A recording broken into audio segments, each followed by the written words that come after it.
You want to know the real secret to scaling capital in this game? It's not what the boys on the street tell you. It's not about finding the next hot tip or catching lightning in a bottle. I've made millions and I've lost millions more times than most men will ever see, either in their lifetime.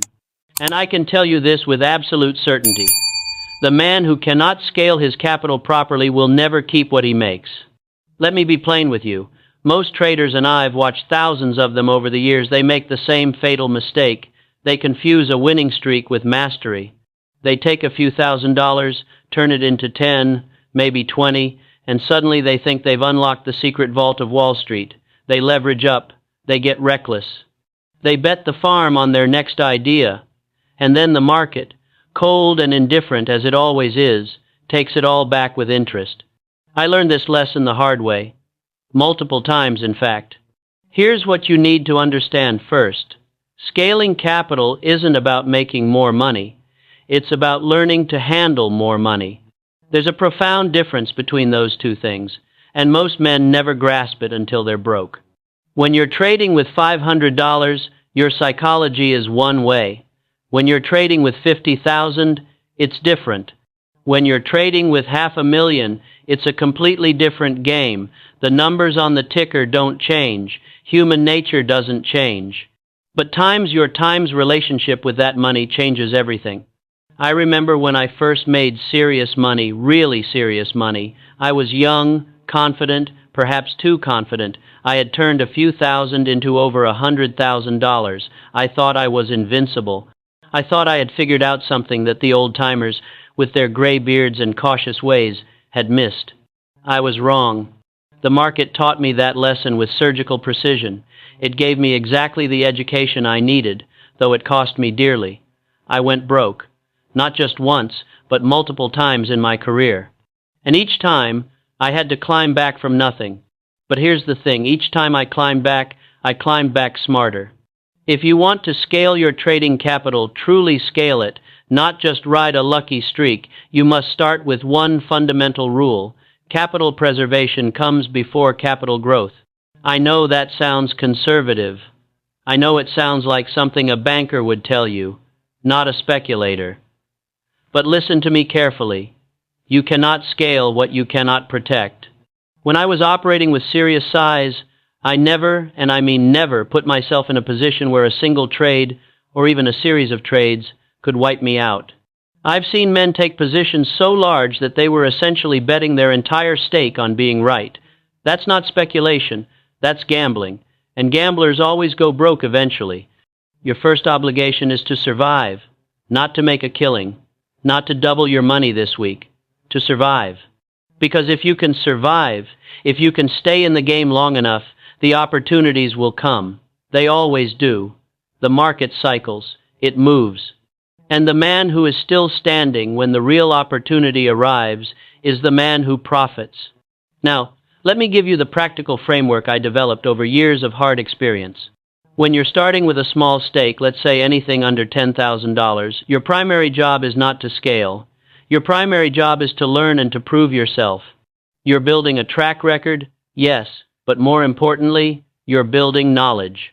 You're learning to read the tape, to understand market psychology, to recognize when conditions are right and when they're not. During this phase, risk small amounts on any single idea. I'm talking about 2, maybe 3% of your capital per position.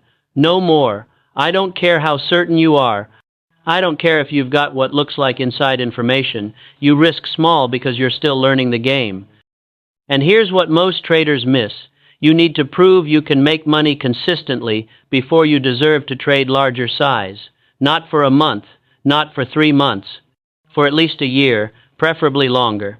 The market has seasons. It has moods. You need to prove you can navigate all of them. Once you've proven yourself, once you've demonstrated that you can make money across different market conditions, then you can begin to scale. But even here, you must be methodical.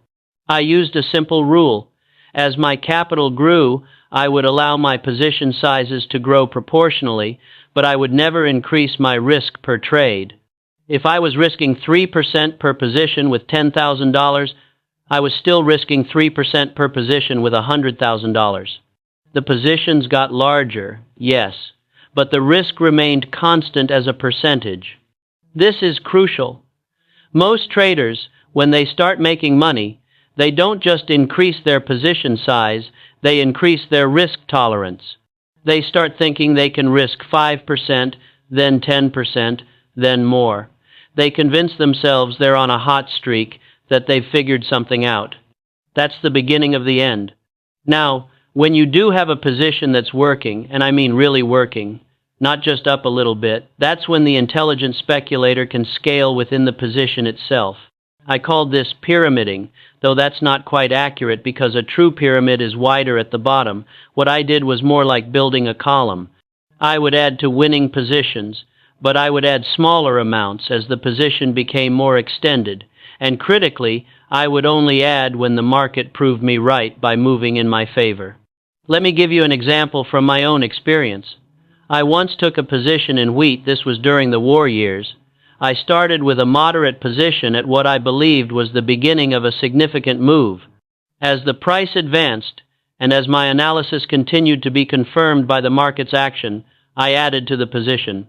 But each addition was smaller than the last, and each addition was made at a better price than where I would have to exit if I were wrong. The key was this. My average cost kept improving, and if the market turned against me, I could exit the entire position and still take a profit. I was never in a situation where a reversal would give me a loss. This is how you scale within a trade. You let your winners run, you add to them intelligently, but you always maintain a mathematical edge.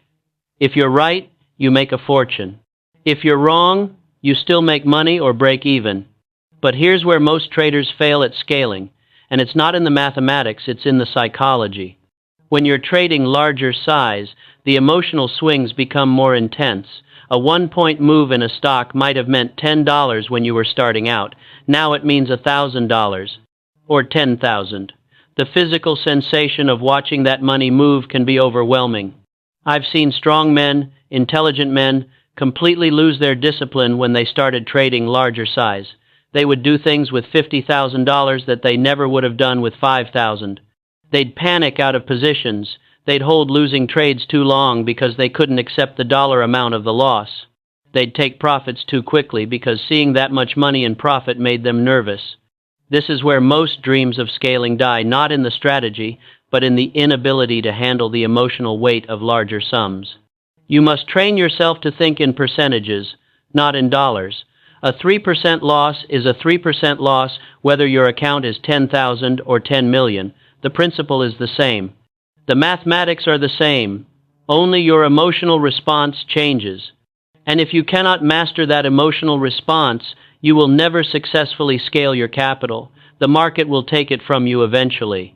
Here's something else they don't teach you. As you scale your capital, you must also scale your withdrawals. When I was operating with serious money, I would regularly take profits off the table, not my trading capital, but my profits. I would put this money somewhere safe, somewhere it couldn't be touched by the next market swing. Why? Because I understood something fundamental about human nature and about the market. You never know when conditions will change. You never know when your edge will temporarily disappear. And if you keep all your winnings in play, eventually you'll give them back. I've been worth millions, and I've been broke.